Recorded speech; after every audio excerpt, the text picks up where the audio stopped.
Hi. We're gonna give you guys lav mics. Sure. Be so kind. Hello. Hey, nice to see you again. Amazing. Yeah. Got it. Yeah. Nice to meet Magnet this onto your lip. Why don't you do it? Oh, I Here. got you. Looks a little complicated to me. I got you. You want to put it? You just put it right here. That's good. That's fine. Yeah. All right, you guys are good. Yeah. Take a seat. This is the chairs that they had. I'm sorry. No, that's fine. All right, ladies and gentlemen, boys, girls, and MBs, we have Bernie Sanders and AOC in the building. You guys are about to go up and speak at one of another one of the rallies that you've been doing, the Fighting Oligarchy tour. And I'm very excited to have you here. Vegas, specifically for me, has a lot of importance because I always say it's like the last time that I felt really hopeful about the future of this country because I was outdoor knocking for you along with the Chapo boys as well in the primaries. And we did pretty well, huh? Yeah, and everyone kept saying, oh, the culinary union is not going to vote, but the rank and file very clearly was swinging in your direction. And in spite of the media attacks, you obviously pulled through, and then COVID, and then all hell broke loose, obviously, and here we are. You don't have a lot of time, so, and I'm sure that we'll get to talk a little bit more in the future as well, but I went to Japan recently, and I got both of you guys gifts. I actually have another gift for you, but unfortunately I don't have your gift, the actual gift here. Hold on. This one's for you. This is a Palestinian movement in Japan. Thank you. Solidarity with Palestine, and this is a little train for public transit.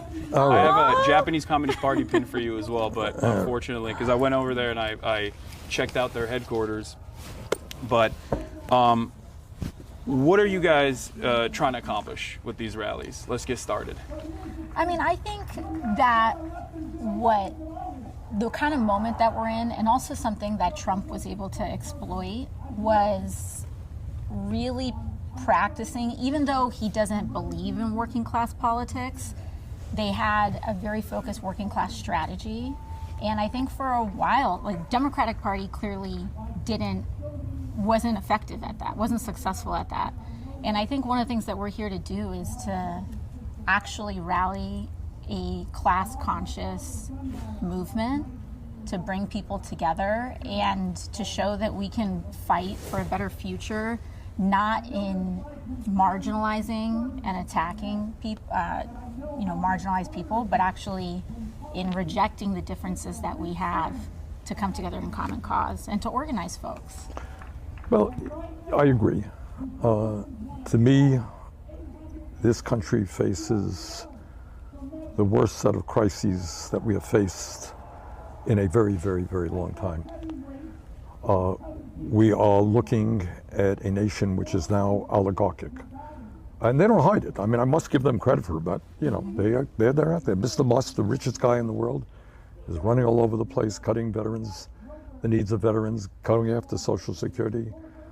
There are, in addition to Musk, he got 13 nominees of Trump to head major agencies. They're all billionaires. So you got a government, clearly, no embarrassment, of the billionaire class, by the billionaire class, for the billionaire class.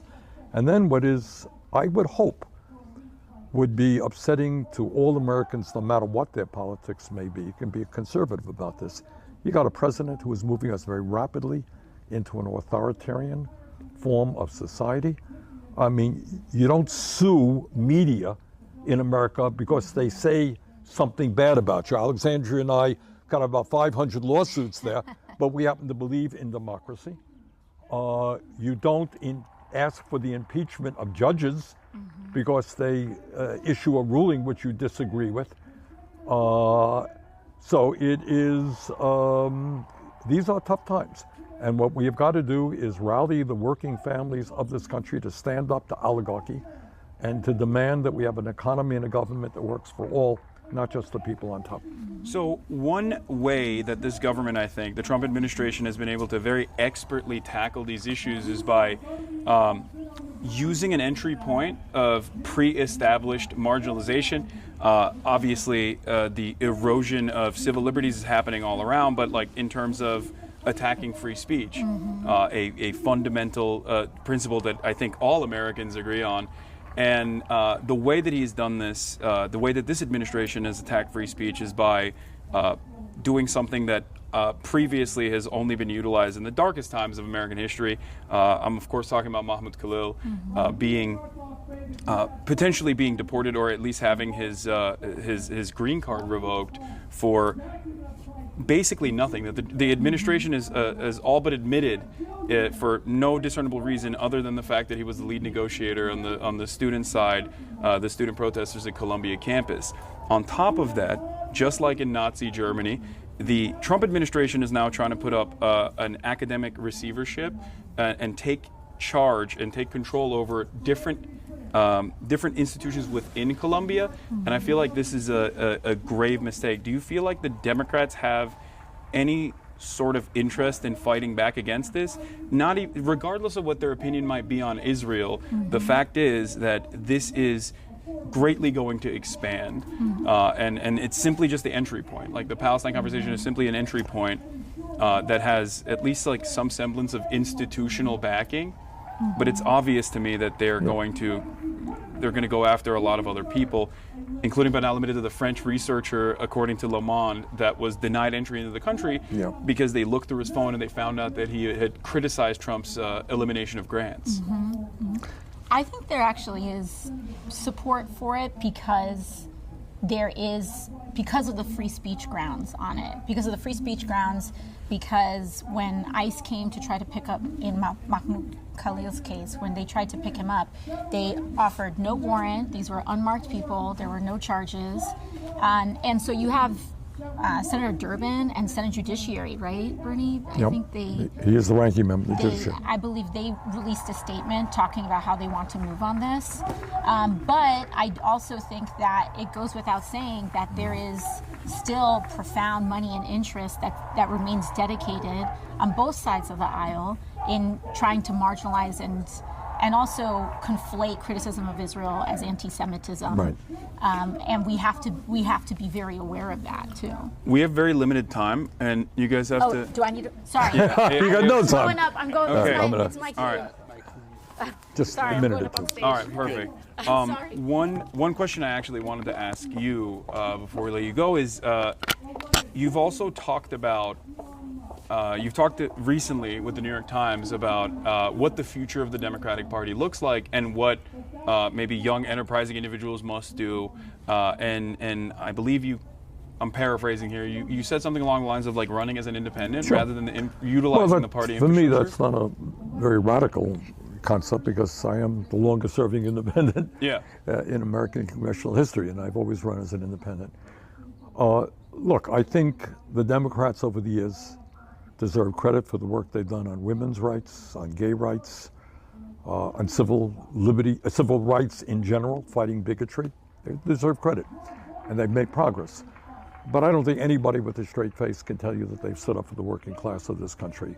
And I think that's why so many working class people have drifted into the Republican Party, not because they believe in tax breaks for billionaires or they don't believe that climate change is real.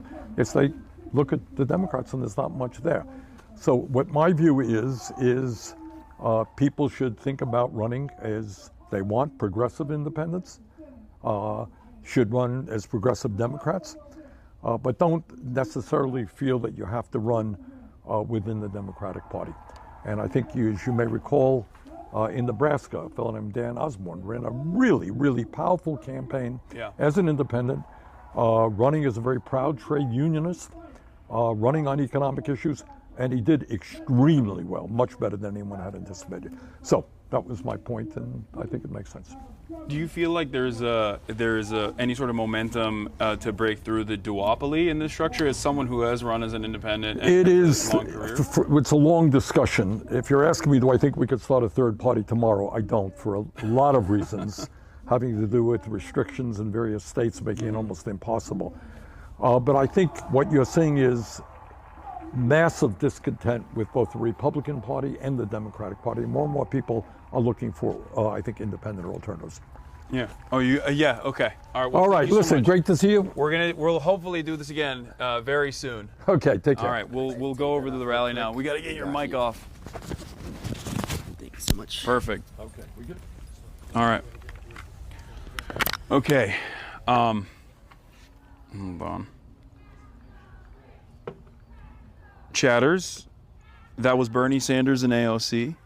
There was obviously a lot more discussion that I wanted to get to, but unfortunately, they literally are going up right now. So it was short. Hopefully, one of these days, when I have a little bit, or Bernie has a little bit more time, I'll be able to conduct a longer interview with both AOC and Bernie. But having said that, that's what I think we need to do, like a podcast almost, you know? Purposely dodge? No. Bro, they're talking. They're literally about to, we're gonna film them in a second. They're about to go on stage. Like, their schedule is airtight. Like, Bernie flew in and got off the plane, rushed over here, and because they had given me, because they told me that we were going to be able to talk to them, that they still literally pushed back the entire march, the entire rally. But yeah.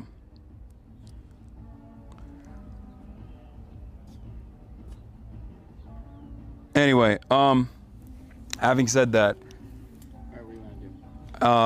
we'll go over there. We'll go into the rally. We'll film the rally, and then by the end of it, I think we'll just let me talk to the production people to see if we can potentially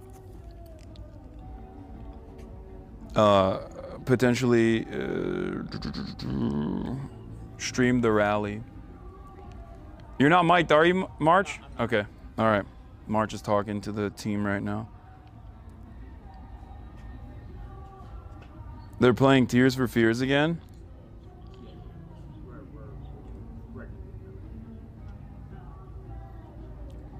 Rush the stage. They're going to use this space for another interview soon, so Yeah. No. We're gonna get up. All right. We'll mobilize. Yeah, we'll mobilize.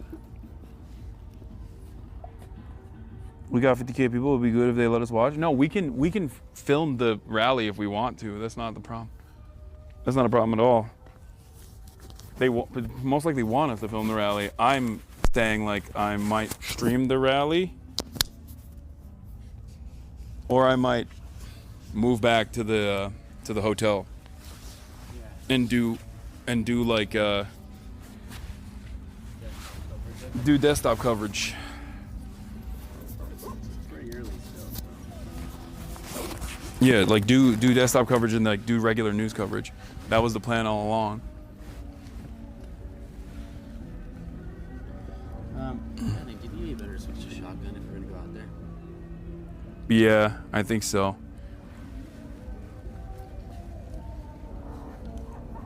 Let's do it. Yes, we're gonna stream the rally, chat, and then after the rally.